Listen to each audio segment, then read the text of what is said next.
What up, YouTube?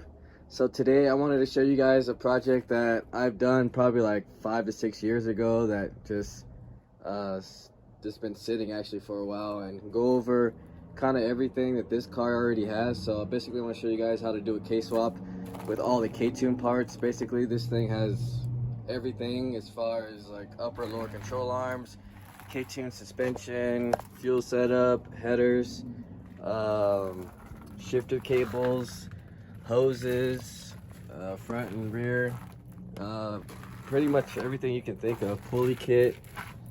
And so I just want to go over everything. So if anybody's already ready to do this swap, I'm basically going to be having the same type of setup as far as like the transmission, Hal sensor. So I wanted to go over that. And this is an actual K20z1 harness and swap, so it'll be easier to kind of explain on this car. So let's go ahead and start with the actual engine harness. This is a 05 to 06 K20Z1 harness, and with the Z1s, they do come with the Hal sensor in the front, just like the 06 to 11 SI. So that's the reason why, like I said, I always like to use the Z1 harness when I'm using that tranny, so it just makes it cheaper on you.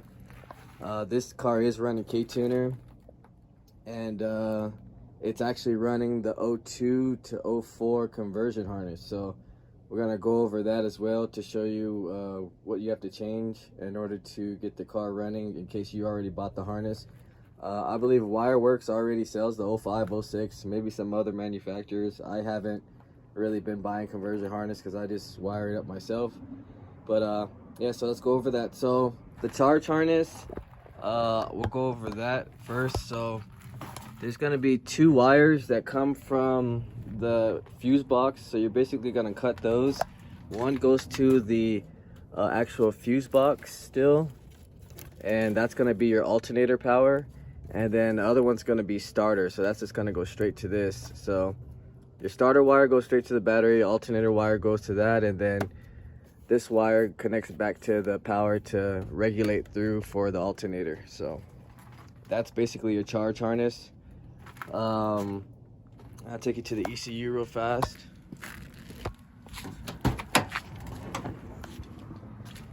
So the things you do have to change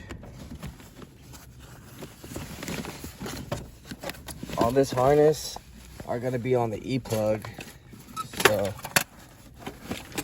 this is your E-plug right here.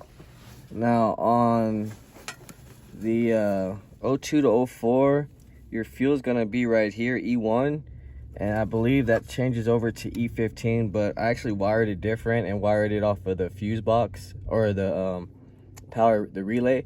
So I'll show you guys how I did that. But this is the speed sensor wire, so I had to cut that because usually the speed is read through the harness, the output, and instead it's going to be read off of the actual E-plug on 05 to 06. So, and then the tricky thing about that is that on 02 to 04, I believe E25 is gonna be tack instead of speed. So you have to actually switch those around, and you have to actually add a wire. So this blue wire right here I actually added, and that's how you rewire it. So you have to take the tack wire and basically reroute it. So those speed and tack are gonna be basically swapped around. So if you try to just plug it straight in like this, how I had it before, I didn't have speedometer or the tack working as far as the cluster.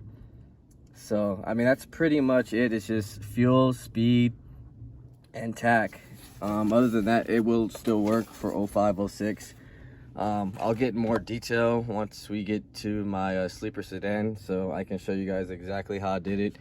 Probably sounds a little bit confusing, but yeah, as far as wiring, it's pretty much it. If you do want to just use the 02 to 04 harness, you can do that as well.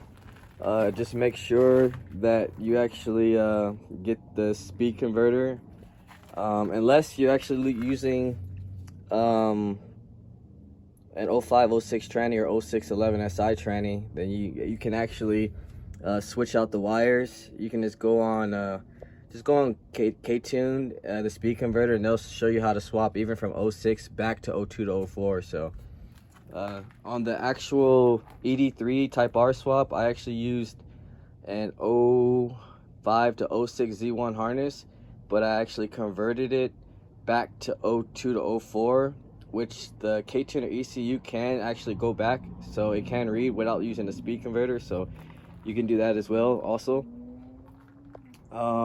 Now, like I said, on stuff you need to actually get your swapped car going, you're obviously going to need mounts. Back in the day, Avid was actually a pretty decent cheap mount kit to get. So like I said, this swap was done in 2016, so you went and used Avid mounts, and then we went all out on the K series parts. So this is the Tuck K-Tune fuel regulator kit.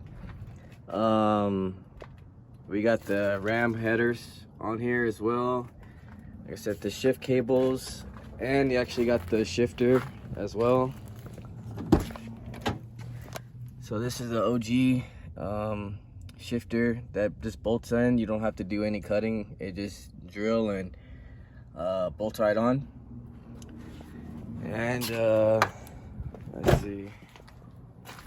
Like I said, the hoses, the coolant hoses, if you guys aren't bypassing those, I know this thing's real dirty. It's been sitting for years. So in the next video, we'll be cleaning all this up and getting everything ready. It's got the radiator hoses, and that comes with the kit as well, where you just drill 2 holes and tap that in. You do need the pulley kit as well. You can use EP3SI, but he wanted everything to be K-Tune, as you can see on this car. Now, as far as the RBC manifold, this is off of the 06 to 11 SI. When you're putting it on a Z1 head or A2 head, as you can see, they usually come with this on the manifold already, so you actually have to trim it out, so you won't have any problems hitting this, or it won't work. So if anybody's wondering why you have to cut it, it's because this is already on the head itself. This cable is K-Tune as well.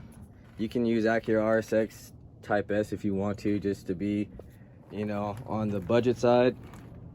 Other than that, we're going to be also throwing the K-Tune intake on here as well. This is a K-Tune adapter as well. You're going to need that if you're running RBC, because RBC is a drive-by throttle. Couple other things that have been upgraded on here is the suspension. So it is on 5-lug Type R. I would show you, well, I'll show you guys the suspension later, because we got to do some adjusting. We're actually going to be lifting this car up a little bit because it's kind of slammed right now. We want to get it to the track, so we're getting it basically all prepped up. Johnny went ahead and did the exhaust, so I just basically, right now we're going to go through everything. The fuel, it is leaking fuel from under. I think it's scraped one of the lines, so the actual feed line just keeps throwing out fuel. That's one reason why I haven't started it yet, and that's why it's basically here, so we can knock everything out. So next video, we'll be installing the intake, putting a brand new fuel line on here all the way back to the tank, and basically lifting up the suspension, adjusting it, getting it all aligned.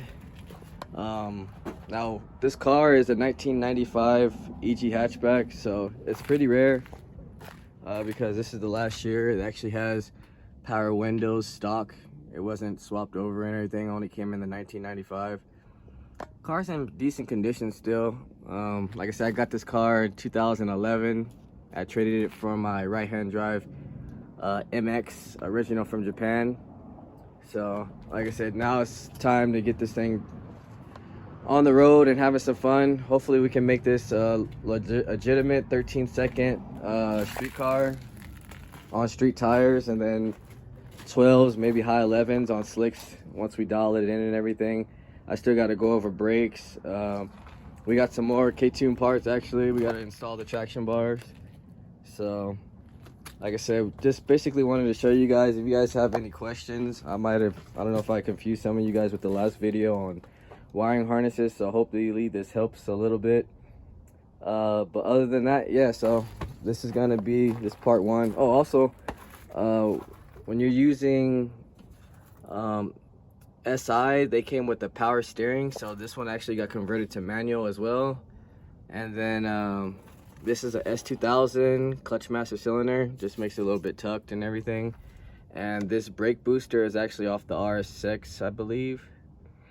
So it actually does help a little bit when you press the brakes. So other than that, yeah, like we're gonna just basically get this car going. It's still in really good condition from when I had it. Just needs some love and attention, and then we'll see this at the track at Arundel versus the sleeper sedan that I'm building, hopefully in maybe 2 weeks. So stay tuned, guys, and make sure you like, share, subscribe, and I'll see you guys on the next video when we drop the D16 Z6.